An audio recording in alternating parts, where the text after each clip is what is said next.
90 के दशक में साउथ मुंबई का टोपाज बार बहुत ज़्यादा चर्चित था, क्योंकि शहर के सभी अमीर लोग शाम को यहाँ आते थे मौज मस्ती और आराम करने के लिए। इन्हीं अमीर लोगों में से एक शख्स यहाँ अक्सर आया करता था।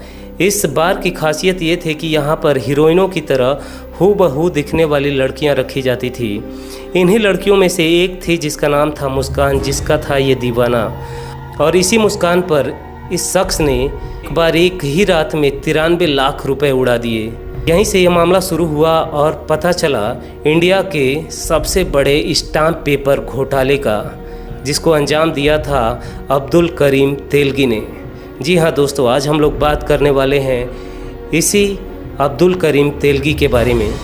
एक गरीब बच्चे से भारत के सबसे बड़े घोटालेबाज बनने की कहानी। एक ऐसा इंसान जिसने कागज़ के टुकड़ों से करोड़ों का साम्राज्य खड़ा कर दिया।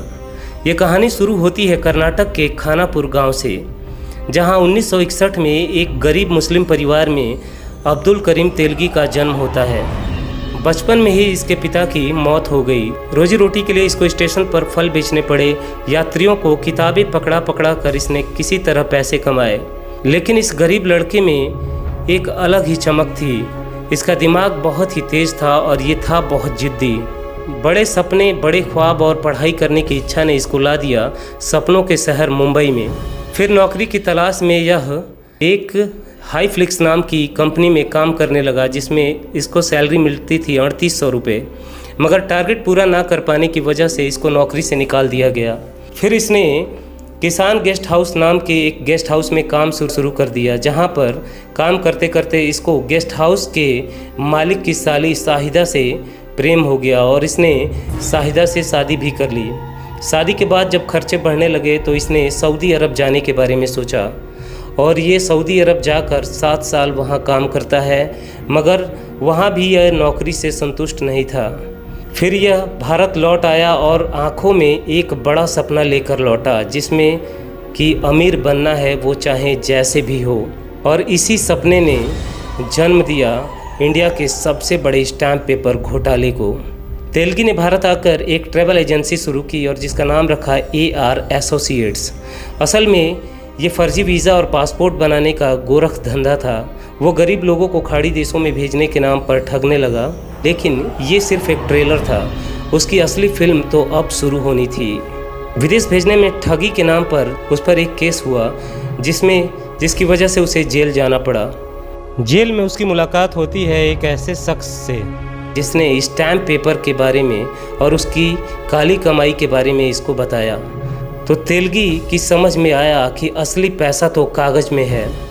स्टैम्प पेपर, जिसे सरकार दस्तावेज़ों के रूप में इस्तेमाल करती है। सरकार ने जिन प्रिंटिंग प्रेसों को स्टैम्प पेपर छापने की अनुमति दी थी, उन्हीं में से एक में तेलगी ने अपना आदमी घुसा दिया और वो धीरे धीरे खुद नकली स्टैम्प पेपर छापने लगा, इतने असली जैसे कि कोई पकड़ ही ना सके। पुलिस, वकील, बैंक, बीमा कंपनी, कोर्ट, सब जगह उसका माल बिकता था। एक अनुमान के मुताबिक लगभग 30,000 करोड़ रुपए का घोटाला हुआ था, जो आज के समय से देखा जाए तो लगभग 1 लाख करोड़ का हुआ। तेलगी ने एक पूरा नेटवर्क खड़ा किया था, जिसमें 300 से ज़्यादा एजेंट थे। 10 से ज़्यादा राज्यों में इसका नेटवर्क था और ऊपर से नीचे तक घूस में लिप्त अफसर थे। पुलिस अफसर उसके घर में सिक्योरिटी गार्ड की तरह रहते थे। कभी अगर जेल में भी जाता था तो इसे AC, मोबाइल और टीवी जैसी सुविधाएं दी जाती थी। 2001 में बेंगलुरु पुलिस ने एक छापेमारी की, जिसमें एक कार से करोड़ों रुपए के नकली स्टैम्प पेपर बरामद हुए। इस छापे से ऐसा धागा मिला जिसने पूरे देश की व्यवस्था को उधेड़ कर रख दिया। जब CBI जांच हुई तो अब्दुल करीम तेलगी का नाम सामने आया और फिर शुरू हुआ असली खेल। CBI जांच और कोर्ट केस में पता चला कि बहुत सारे नेताओं और अफसरों के नाम भी इसमें हैं, लेकिन बहुतों को इसमें से बचा लिया गया। 2006 में अब्दुल करीम तेलगी को 30 साल की सज़ा सुनाई गई। जेल में रहते रहते इसे शुगर और ब्लड प्रेशर हो चुका था और लगभग 2017 में एक ताज़ा रिपोर्ट आई, जिसमें बताया गया कि अब्दुल करीम तेलगी की मौत हो गई है।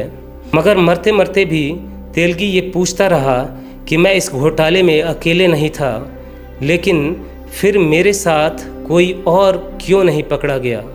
तेलगी की ये कहानी बताती है कि जब तेज दिमाग रास्ता भटक जाए तो वो देश के लिए कितना खतरनाक हो सकता है। तो अब्दुल करीम तेलगी की ये कहानी हमें बताती है कि आपका दिमाग चाहे कितना भी तेज़ हो, आप उसे अच्छे कामों में लगाइए, क्योंकि मेहनत से कमाए हुए पैसे टिकाऊ होते हैं। झूठ और फरेब से कमाए हुए पैसे ज़्यादा दिनों तक नहीं टिकते हैं। तो आज की ये कहानी दोस्तों कैसी लगी कमेंट करके मुझे ज़रूर बताइएगा। अगर चैनल पर नए हैं सब्सक्राइब और फॉलो कर लें, ताकि इसी तरह की मज़ेदार कहानियाँ आप तक पहुँचती रहें सबसे पहले। Thank you very much. जय हिंद, वंदे मातरम।